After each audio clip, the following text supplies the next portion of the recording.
no me interesa tener un cogollo enorme y que no tenga olor. Invertís tiempo, recursos, energía y demás. Entonces, si vas a hacer todo ese circuito, no lo hagas con una semilla que no tenés genética. ¿Cuáles son los factores más importantes para asegurar una cosecha de buena calidad? Cuidar el curado y el secado es el 50% de la calidad de las flores que vas a tener. A partir del momento que nosotros pasamos a flores es donde empieza el juego real. Los que recién arrancan a cultivar suelen poner mucha energía al principio en el veje y después ya llegan como medios cansados cuando empieza la flora y ahí es cuando realmente tenemos que estar. ¿Cómo controlas las plagas? Si aparece una plaga, una mosquita o lo que sea es porque hay un desequilibrio y hay que accionar en el momento porque esto puede escalar muy rápido. El equilibrio se logra con la diversidad, con propuestas de muchos bichitos, muchos microorganismos funcionando en un ecosistema. Muy buenas, Rovers, y bienvenidos un día más a Satibuts 420. En este episodio tenemos a Gaby, el CEO y fundador de Academia Educa.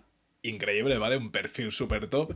Y hoy vamos a poder hablar con él sobre cultivo y sobre muchas más cosas. Así que vamos a ello. ¿Qué tal, señor? ¿Cómo estás? Hey, buenas, ¿cómo va? ¿Todo bien, amigo? Gracias por esa presentación. Listo para tener una linda charla sobre María y lo que se vaya presentando sin problemas. ¿Podrías contarnos un poco cómo empezó tu trayectoria en la industria del cannabis? Perfecto, amigo, sí.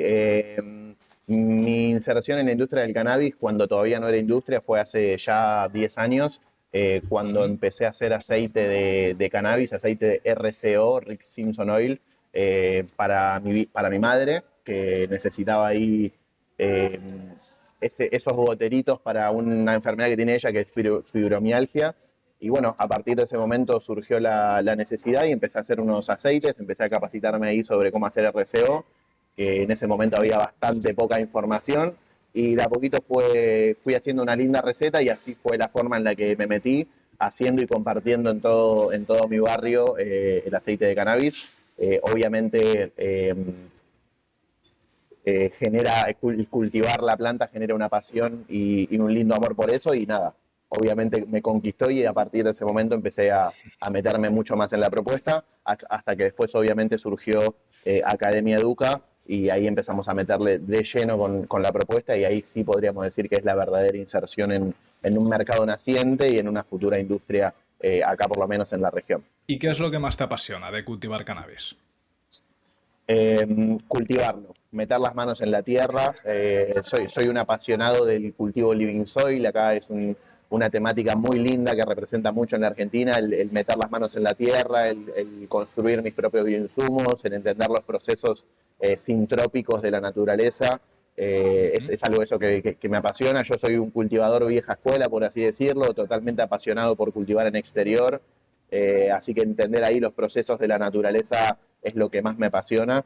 Y también podría decirte que el cultivar la plantita también me metió en entender y empezar a apasionarme y en comprender el cultivar todo, el cultivar las cosas, ¿viste? Empecé con un monocultivo, por así decirse, que es la plantita tan amada, y después me metió por huertas, por entender los ciclos y otras cosas. Así que lo que más me apasiona es, sin dudas, la tierra, la naturaleza.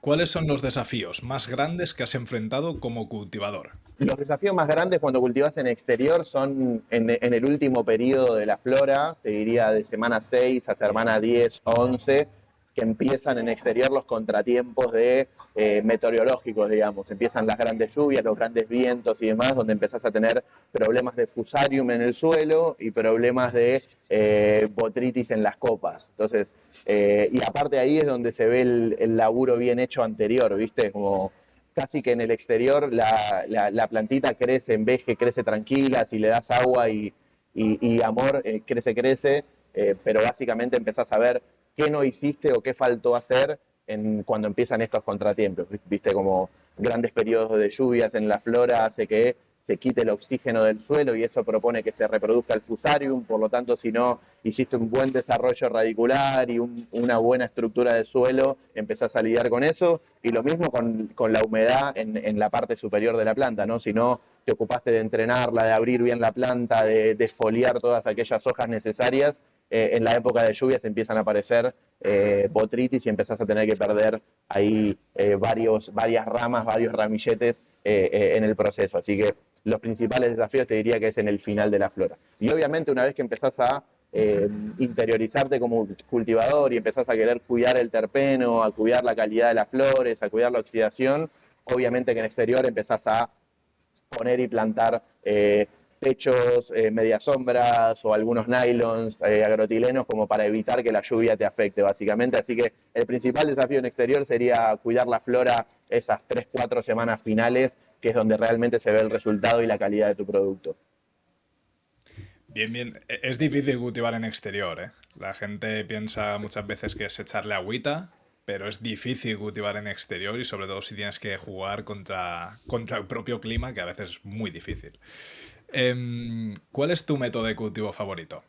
¿Interior, exterior, invernadero y por qué?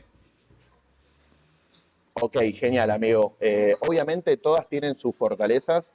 Si me Ujú. preguntás específicamente a mí, creo que un buen formato híbrido es el más eficiente y el que menos impacto genera en la naturaleza, soy un gran promotor de generar ecosistemas o cultivos sostenibles, sustentables. Entonces, en ese marco, creo que lo que es el cultivo híbrido en invernáculo es el mejor, ¿no? Donde vos podés aprovechar toda la energía solar durante todo el año y obviamente cuidar tus floras y cuidar todo el ecosistema con el techito y con el espacio cerrado cuando así lo requiera. Así que si me preguntás a mí, es de esa forma. Además se adapta mucho a mi forma de cultivo, a mi dinámica de cultivo, que es el suelo vivo, que es la de generación de bioinsumos, la generación de suelo, el armado de suelo con diferentes técnicas de lasaña, y en ese marco el invernáculo presenta como todas esas fortalezas, ¿no? Obviamente requiere de otros conocimientos agrónomos, por así decirlo, que es obviamente manejar de otras formas los principales parámetros, que es temperatura y humedad, pero para Ujú. mí es la forma más eficiente. Aprovechamos el sol cuando lo tenemos y cuando no lo tenemos podemos complementar sin dudas con diferentes calidades de luz y así obtener un cultivo. Y poder cultivar todo el año, ¿no? También. Sí, claro, bien visto. ¿Y qué variedades de cannabis prefieres cultivar? Y sobre todo, ¿qué características buscas en ellas? Ok, a mí me gusta, como te digo, tengo la suerte de cultivar varias genéticas, o sea, no tengo espacio limitado. Entonces, en ese juego me gusta tirar a la cancha diferentes variedades. No soy de esos Ujú. apasionados que parten de su propia semilla o se casan con una genética puntual, sino que ahí me gusta ir probando diferentes genéticas. Como cultivo en exterior, tampoco me desespera tener iguales cantidades de semanas de flora en mi cultivo, así que hago un varieté de todo y más teniendo en cuenta que mucha de esa materia va para RCO y para compartir, entonces hago un varieté de todas las propuestas, eh, así que viene por ese lado, amigo. Si me preguntás, las mejores cosas que he probado en la última época fue mimosa, hay un breeder en Argentina que se llama Maula, que también tiene una salsa que es muy rica. Hay lindas genéticas dando vuelta. Hay Ujú. tangy ricas, ahora hay unas orange cream que son algo de mimosa y algo de tangy mezclado. Es todo ese concepto en rico, medio tangy, medio chinche verde, que tienen una propuesta muy rica. Y trato de buscar genéticas que tengan buen perfil de terpenos, ¿viste? No me interesa tener un cogollo enorme y que no tenga olor, sino que la idea es buscar genéticas que tengan buena resina, buen perfume y perfume persistente.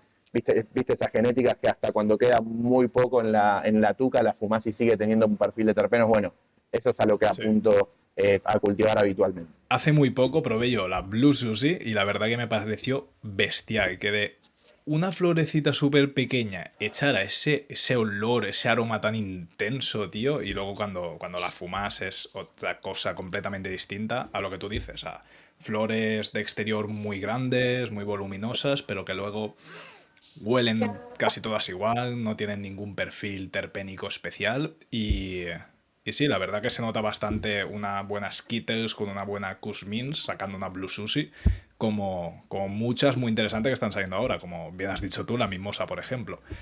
Y te iba a preguntar, ¿cómo nace la Academia Educa? Ahí va, perfecto. Bueno, gracias por eso. Academia de Educa surge junto a mi socio, Nachito, un Ujú. proyecto en el que los dos tenemos ahí un perfil en el que nos gusta comunicar, en el que nos gusta proponer el conocimiento. Somos dos eternos aprendices de la vida y en ese marco, amigo, casi que no nos conocemos.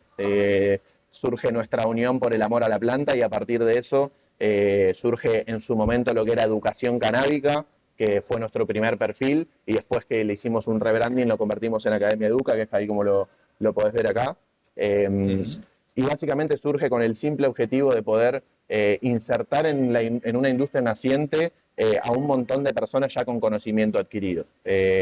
Como te conté ahí en el tras bambalinas, cuando nosotros arrancamos todavía no estaba ni el marco legal en la Argentina como para poder tener perspectiva, pero sí, sin duda se veía que era naciente una industria y a partir de ese momento generamos lo que fue nuestra primera capacitación, que fue Master Grower, que es una capacitación de 3 meses en el que incluimos desde el principio del cultivo hasta la cosecha y la postproducción, digamos, de esas flores en una capacitación de 3 meses que empezó de manera virtual y que hoy es ya de manera virtual, asincrónica y también de manera presencial en nuestro campus en el centro de Buenos Aires. Así que surgió ahí por la pasión de comunicar y obviamente, como nos gusta comunicar, le pusimos mucho enfoque a lo que son las redes sociales y hoy por suerte tenemos una comunidad enorme que nos acompaña y un perfil de Instagram que tiene un empuje increíble, amigo, que para lo que sea que convocamos, tenemos una comunidad fuerte que nos acompaña, que nos pinchan, que nos inflan, que hasta se arman grupos de voluntariados para eventos, hacemos campamentos a 100 kilómetros de la ciudad y los llenamos de carpas, así que tenemos ahí una linda comunidad hoy que nos acompaña en todas nuestras propuestas.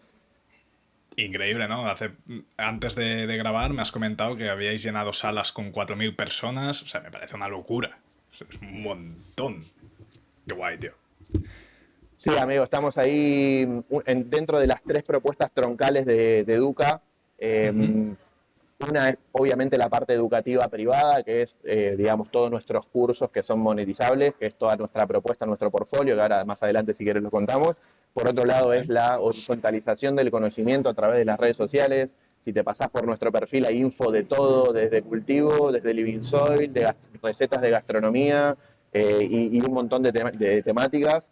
Y la tercera pata es devolver un poco a la comunidad y a la sociedad toda esa info que tenemos a través de eventos abiertos y gratuitos. Entonces, desde nuestros comienzos empezamos en un bar que se llama Sticky, por Palermo, dando charlas para 70 personas, para 40 personas, y hoy ya lo podemos hacer propuestas mucho más ambiciosas para 4.000 personas, para 3.000 personas, y en el que apuntamos este año a meter muchísimas más para cerrar el año. Así que estamos ahí como dentro de las propuestas troncales, siempre los eventos son una fortaleza porque es nuestra forma de penetrar en la sociedad, ¿no? Siempre lo hacemos con valores lindos, con buenas propuestas, en la mayoría de los casos son propuestas gratuitas donde vos llegás y siempre tenés a un profesional contándote sobre algo, diferentes workshops, diferentes talleres, obviamente hierba gratis para todos los asistentes para que conozcan el concepto, así que capacitación sobre ReproCan, sobre medicina, sobre marco legal. Entonces, en esa propuesta,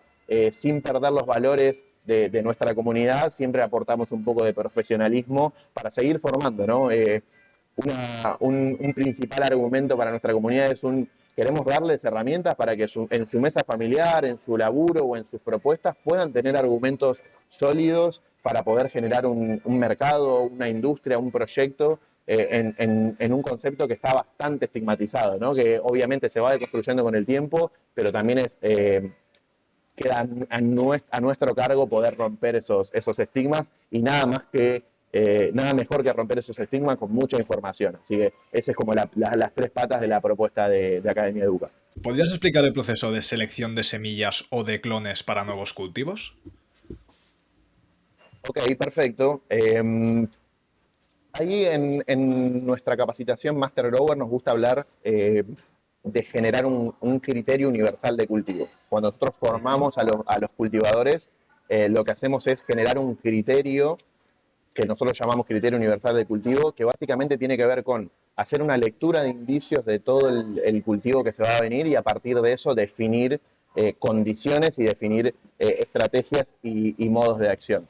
En ese marco, amigo, te preguntaría muchas cosas antes de la selección, como cuánto tiempo de veje tenés, tenés una sala de preveje, en qué circuito vas a meter ese cultivo, como hay muchas preguntas que hacerse antes de seleccionar. Si vas a hacer simplemente un cultivo doméstico que querés cumplir el ciclo, hay como diferentes características. Lo que sí te puedo llegar a decir es, no se negocia una genética. Siempre hablamos en Educa que el tiempo de cultivo de una planta puede variar 2, 3 semanas, pero es un tiempo invertido, que son aproximadamente 3 meses, en el que invertís tiempo, recursos, energía y demás. Entonces, si vas a hacer todo ese circuito, no lo hagas con una semilla que no tenés genética, que no sabes qué genética es, no lo hagas con una planta que no sabes de dónde viene y demás. Entonces, si vas a cumplir 3 meses de un cultivo, asegúrate de que por lo menos de ahí para atrás tengas una selección de una genética piola, que tengas un esqueje que te hayan compartido que sea bueno, que tengas información sobre eso. Hoy, por suerte, podés contactar a un breeder o a alguien que hace esquejes y le podés pedir info, como semanas de flora, cuál es el perfil de terpenos que tiene, qué problemas con las plagas tiene. Hay muchos que te dicen, no, esta siempre se me llena de oidio, entonces tenés en cuenta diferentes características para hacerlo. Si me preguntás, más allá de que sea semilla o esqueje, partan de genética siempre. Si les gustó algún pito puntual, preguntar qué genética es y salir en búsqueda de ello, pero no mucho más. Después se va a tener que adaptar a tu sistema de cultivo. Claro, vale. ¿Y cuáles son los factores más importantes para asegurar una cosecha de buena calidad? Todos. De principio a fin el cultivo,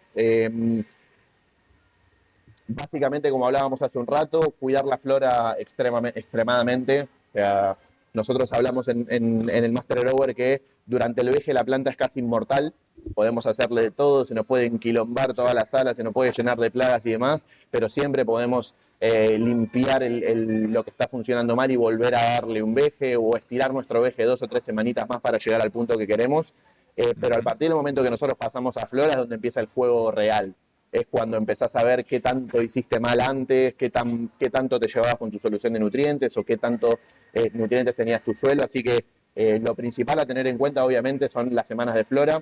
Además, para los que recién arrancan a cultivar, suelen poner mucha energía al principio en el veje y después ya llegan como medios cansados cuando empieza la flora, y ahí es cuando realmente tenemos que estar, ¿no? Esas 8, 9, 10, 11 semanas en las que la plantita flora hay que estar full atentos, full metidos. Hay que darle pelota a cualquier situación que vaya surgiendo en el cultivo. No es como en el auto que escuchás un ruidito, subís la radio y desaparece el ruidito, sino que si está sucediendo eso es porque hay un desequilibrio. Si aparece una plaga, una mosquita o lo que sea, es porque hay un desequilibrio y hay que accionar en el momento, porque esto puede escalar muy rápido. Así que lo principal a tener en cuenta es la flora, y obviamente una vez que cumplimos la flora de manera efectiva, cuidar el curado y el secado de eso, ¿no? Obviamente sabiendo para qué van a hacer esa cosecha, pero Claro. cuidar el curado y el secado es el 50% de la calidad de las flores que vas a tener. Así que las últimas semanas de flora y el curado y el secado, fundamental para obtener flores de calidad, sin duda. Podés tirar a la basura un laburo de 3 meses en 2 segundos si secás mal esas flores. Sí. O si no haces un buen lavado de raíces, es que al final estamos en las mismas. La floración, la Tal etapa cual, más importante. tal cual, exacto. Antes me has comentado de que te molaba cultivar en living soil y todo eso. Dejando de lado ese tipo de sustrato, ¿qué tipo de sustrato prefieres usar para un cultivo de interior, por ejemplo? Bien, amigo, siempre living soil, toda la vida. Interior, Eh, exterior, en, siempre. en cultivo de interior también. Soy un gran promotor de cultivo living solero en cultivos de Ujú. interior.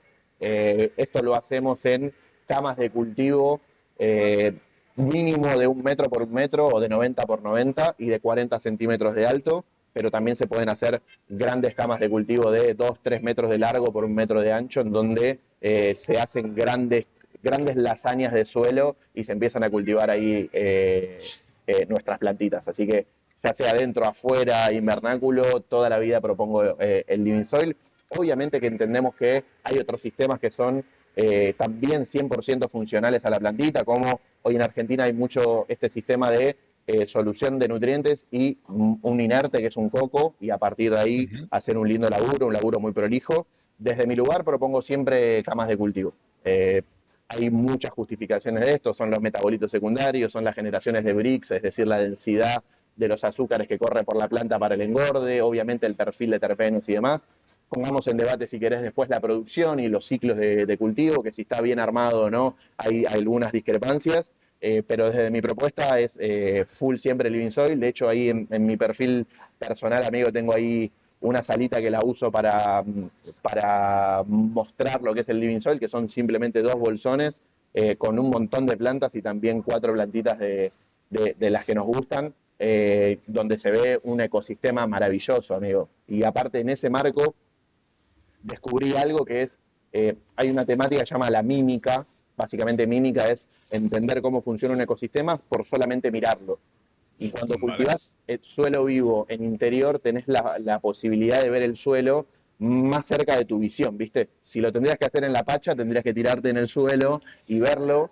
En Eso es cambio, verdad. en una cama de cultivo lo tenés a la altura de tus ojos, y ponerte a la altura de tus ojos un ecosistema es increíble. Empezás a comprender un montón de procesos de la naturaleza que están buenísimos. Así que interior, exterior, invernáculo, vamos siempre con Living Soil, porque tiene lindas fortalezas. Qué caña, tío. ¿Y cómo manejas la nutrición de las plantas? ¿Tienes alguna fórmula, algún producto favorito?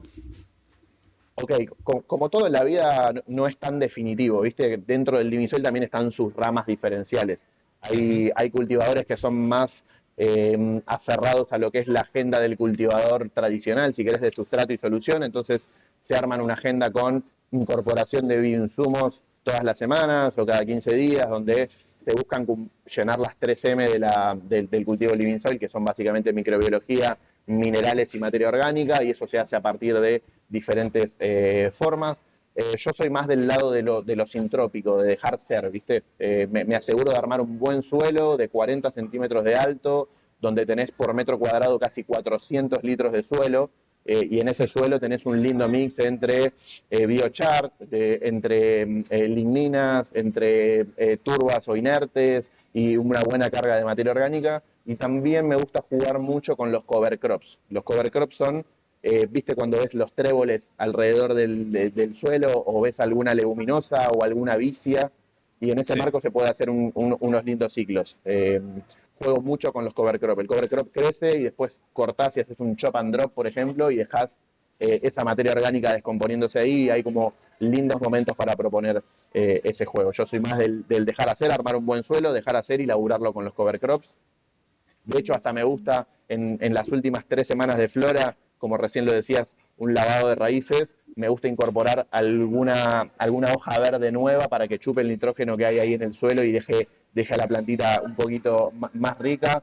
He plantado acelgas, rúculas, diferentes cositas que crecen full verdes, las uso para mi cocina y queda muy lindo el suelo armado. Así que desde ese lugar, amigo, es la parte de mirar los ciclos y jugar mucho con los cover crops.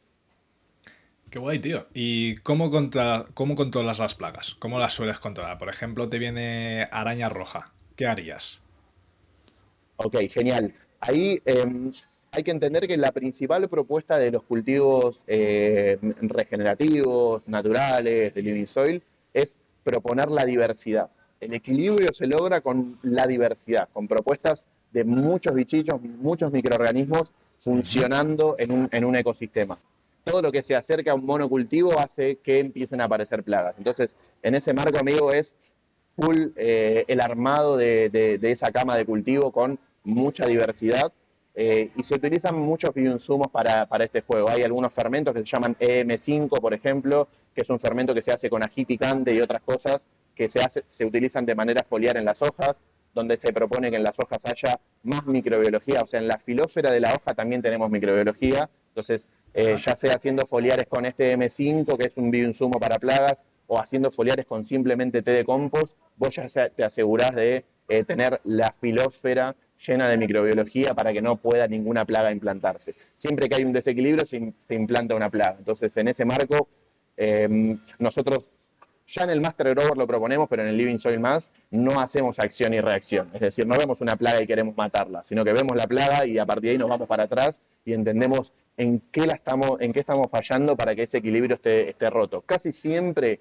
y vos lo sabrás, amigo, es tema de infraestructura de cultivo. Está fallando la humedad, la circulación de aire, el riego que estás realizando y demás, más allá que matar a la plaga en sí.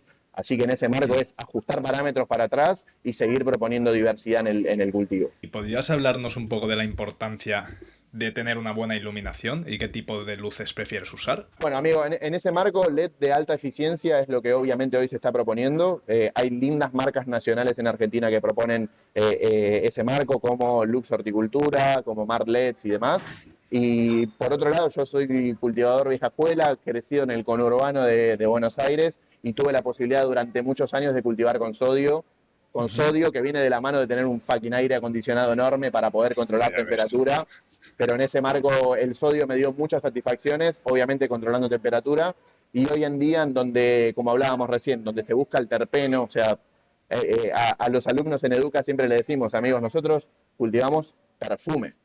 Cannabinoide va a haber siempre, pero nosotros cultivamos perfume. Si vos sos un grower a cargo de una sala y cuando terminás la cosecha entregás una flor que no tiene perfume, falló tu laburo. Obviamente el LED de alta eficiencia hoy en día te da ese balance entre engordar bien los cogollos y tener una buena superficie, una buena alfombra verde donde puedan crecer todos parejitos esos cocos y te da la posibilidad de que no te genere tanto calor para la evaporación de esos terpenos, ¿no? Entonces, hoy jugar con LED de alta eficiencia, la altura y la temperatura te hace tener linda satisfacción. Si son LED de alta eficiencia donde está separado el driver, muchísimo mejor. Donde vos podés separar unos metros el driver del panel mucho mejor, así el calor que se genera está mucho más arriba que donde está el sector de cultivo. ¿Y qué tipo de temarios tenéis en la Academia Educa?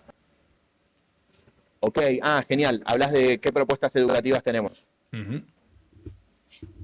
Genial. Bueno, en Educa la mayoría de las personas que ingresan en la comunidad arrancan con el Master Grower, que es nuestra capacitación sobre maestro de cultivo, en donde buscamos generar el criterio universal de cultivo que te conté, que es ese ojo clínico para poder ahí accionar en el cultivo de diferentes formas. Ahí no contamos ninguna receta magistral de cómo se cultiva, sino que entendemos todo lo que existe hoy en sistemas para poder generar ahí un criterio y un ojo clínico para el cultivo. Esa es como la principal capacitación de Educa, es Master Grower, maestro de cultivo.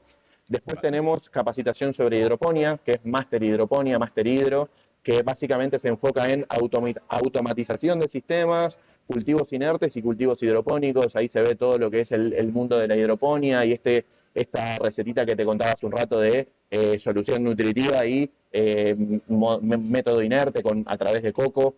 Hoy la mayoría de las asociaciones, como se le dice en España, o de las ONG acá en Argentina, están armando ese tipo de sistema de cultivo.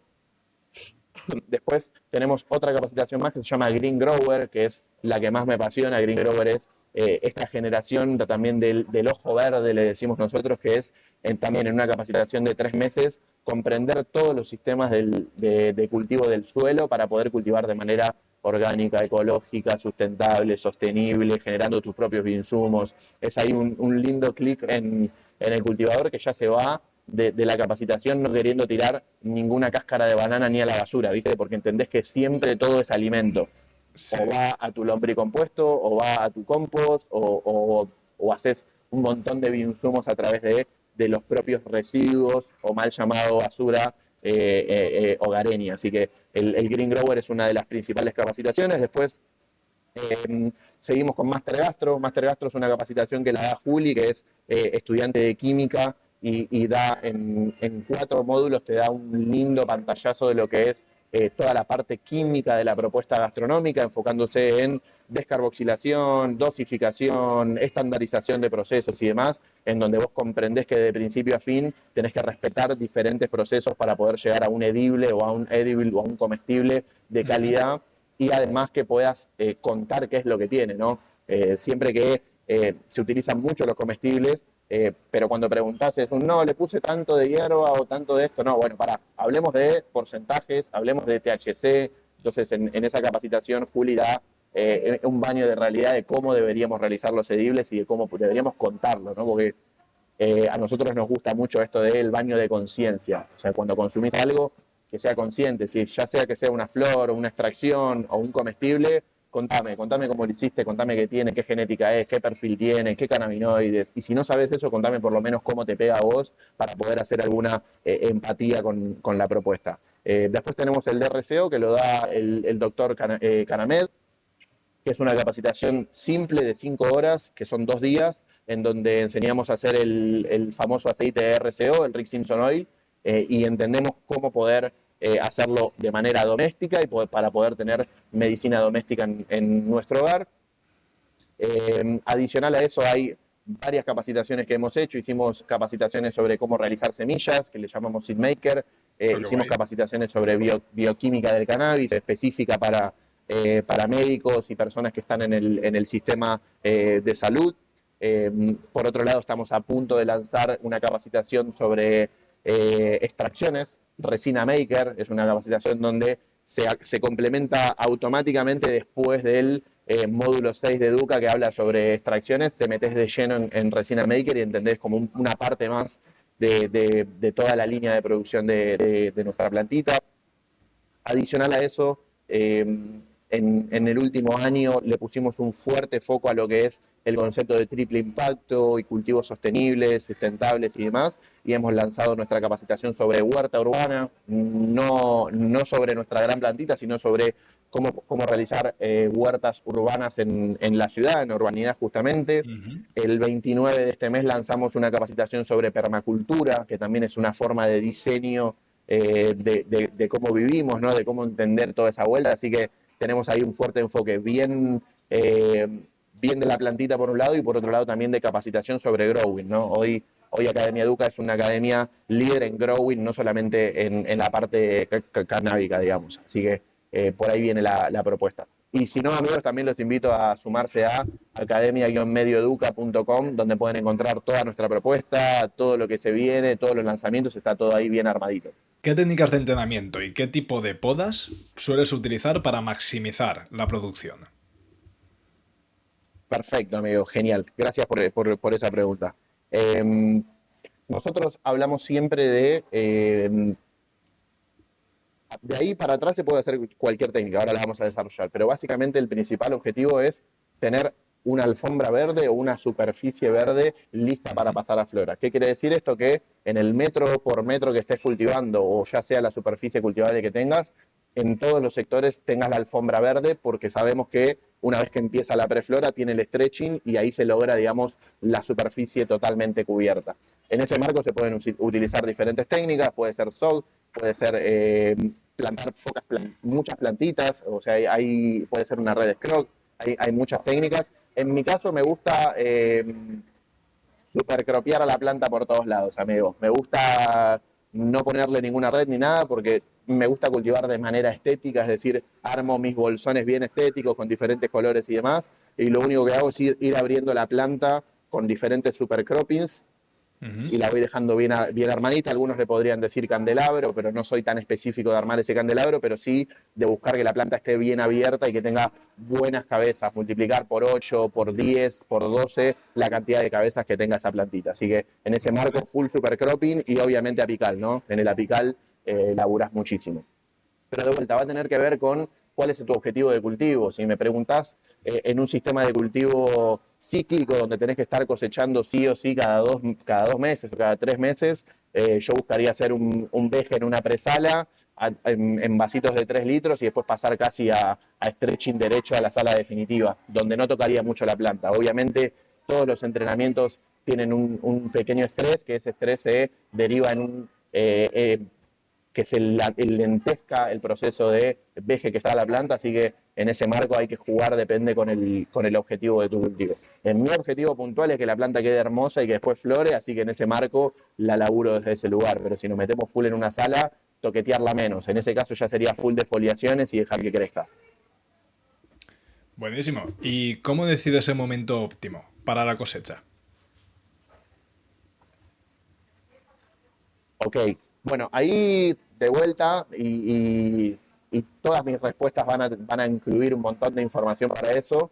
El momento óptimo para la cosecha la tenés que definir, obviamente, antes cuando definas el objetivo de esa cosecha. Si esta cosecha va a ser, por ejemplo, para hacer un bubble hash o para hacer un lavado, para hacer una resina, vas a buscar que el momento de corte sea bien temprano para no tener casi colores ámbar en tus cogollos, porque justamente el objetivo es que la resina tenga mucho THCA, o sea, buscas ahí full blanco. Por otro lado, si es para hacer extracciones medicinales, por ejemplo, como un RCO y demás, vas a buscar un equilibrio también en ese momento de corte. Para mi gusto, amigo, busco cortar en el punto más álgido de THC. Es decir, cuando empiezan a aparecer los primeros colores ámbar, empiezo a hacer la cosecha de eso. Porque también en ese momento conservás bien el terpeno, ¿viste? Después el terpeno empieza a madurar, se empieza a volatilizar, empiezan a aparecer otras cosas. Si estás en exterior, a mí me gusta podar casi el 70% en ese momento y después dejar un 30% que se labure largo tiempo, porque en el frío y en el final de la temporada de exterior aparecen otros perfiles, algunos terpenos más madurados o hasta una senescencia violeta en muchas genéticas, que obviamente son flores que pegan mucho más diferente porque hay el nacimiento de otros cannabinoides, como el CBN, por ejemplo, el nacimiento o la oxidación, pero en ese marco vamos full perfume, cortemos bien tempranito, no me jodas a mí con el 50 y 50, 30, 70, vamos bien tempranito donde el terpeno está bien ahí arriba y a partir de ese momento empezar a cuidarlo. Buenísimo, tío. Yo suelo hacer también lo mismo. Cuando cultivo en exterior suelo cortar el 70% de la planta, dejo unas cuantas ramitas y los dejo ahí que maduren, que se vayan poniendo los tricomas bien maduros, que entre ahí CBD, CBN y todo el rollo. Y luego es que sabe distinto, te pega distinto, parece otra hierba. O sea, parece otra planta completamente distinta. Totalmente otra hierba. Sí, sí, sí, sí. El terpeno como que hasta fermenta, si querés, en ese marco. Por lo menos acá en Argentina, en el final de la flora empiezan a aparecer el frío. Y en el frío, viste que el terpeno queda ahí dando vueltas, no se evapora, no se volatiliza tanto y se genera un lindo perfil de terpenos.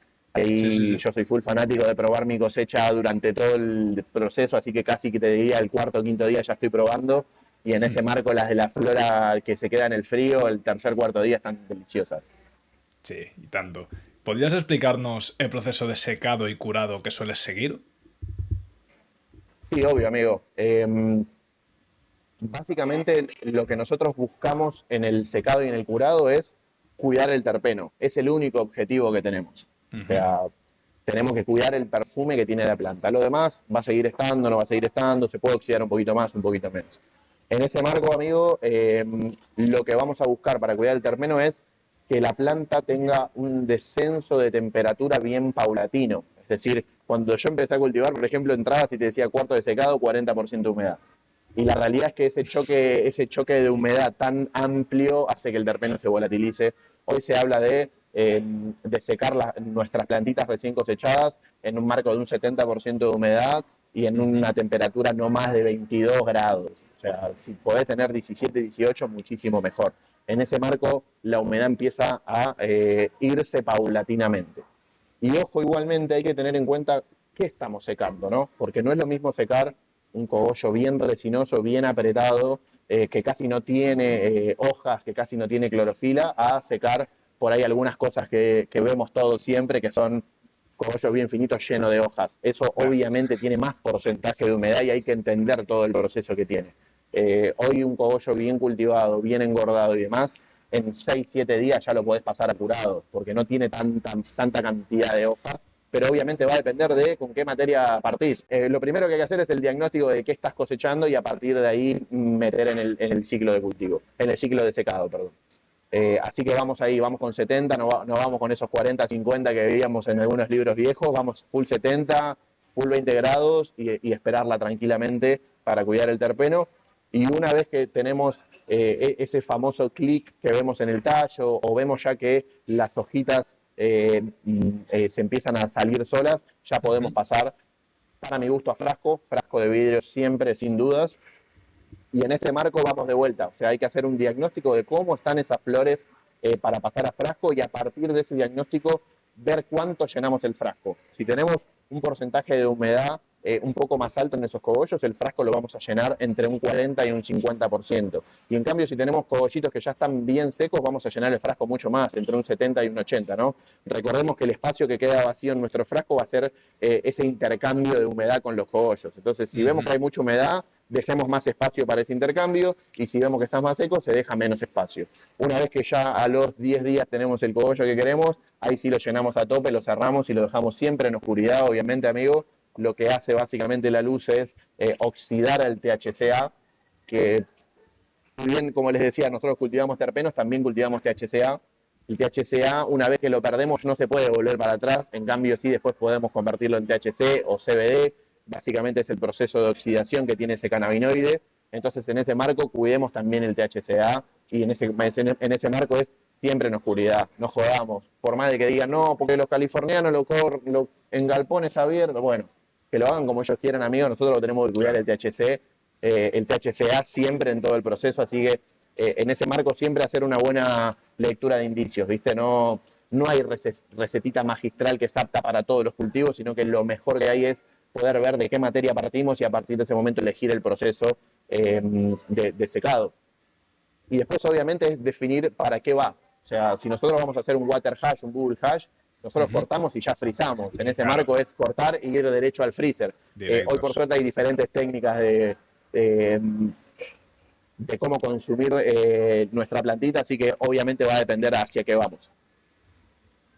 Vale, y a ver, entiendo que no todo el mundo puede tener siempre las condiciones perfectas y tal. Vamos, te voy a poner en una situación que yo he vivido. Estás en verano, acabas de cosechar algunas autoflorecientes, ¿vale? Y las pones a secar. Te das cuenta que a la semana están muy resecas, pero la rama no cruje, ¿vale? La rama no hace el famoso clic. ¿Qué harías en ese caso? Cuando ya sabes que los cogollos, los terpenos, se están perdiendo, ¿lo meterías en un bote o te esperarías a que haga el secado bien? Es un poco difícil. 100% lo meto en un bote, amigo.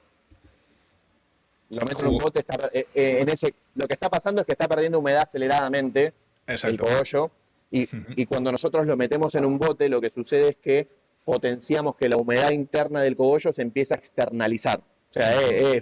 es física pura, ¿viste? Cuando vos cerrás, el cogollo que tiene su humedad empieza a externalizarla. Entonces, en ese marco iría a un frasco, obviamente controlando, como te decía, cuánto pones. Obviamente, si están un poco húmedos esos cogollos, no vas a llenar a tope ese frasco y vamos a hacerle una revisión, te diría casi 2 veces por día, en donde Sí. podríamos hacer un buen agite y mantener hasta algunos momentos el frasco abierto. De hecho, si tenemos ese nivel de humedad, vamos a ver una condensación rápida y estaría bueno controlarlo 2 o 3 veces al día, pero obviamente me voy a frasco. En el frasco se puede hacer magia, amigo. O sea, tenés que estar presente nada más, pero podés ahí hacer esa magia de exteriorizar la humedad e ir jugando con las aperturas. Así que vamos derecho a frasco, sin duda.